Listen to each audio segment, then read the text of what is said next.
আসলে সৌদি আরবের যে খাবার, আপনাদের আসলে খাবারগুলো মুগ্ধ করবে। দেখেন যে কত সুন্দর ওরা খাচ্ছে, কত সুন্দরভাবে খাচ্ছে, কত সৌদি আরবের খাবারগুলো অনেক সল্ট হয়, অনেক নরম হয়, খেতেও অনেক টেস্ট।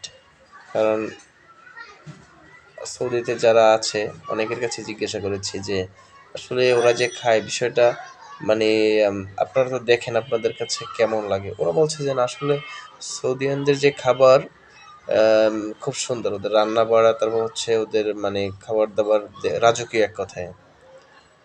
ওদের খাবারে অত্যন্ত টেস্ট। দেখাই যাচ্ছে যে আপনার হচ্ছে খাবারটা একদম অনেক নরম হয়ে থাকে, একদম সিদ্ধ হয়ে থাকে। যে আপনার বাংলাদেশে দেখা গেছে অনেক সময় খাবার অনেক সময় গোশত রান্না করলে শক্ত হয়, হ্যাঁ? খাওয়া যায় না। কিন্তু ওদেরটা একদম নরম সফট হয়। দেখাই যায়। দেখেন সুন্দর না?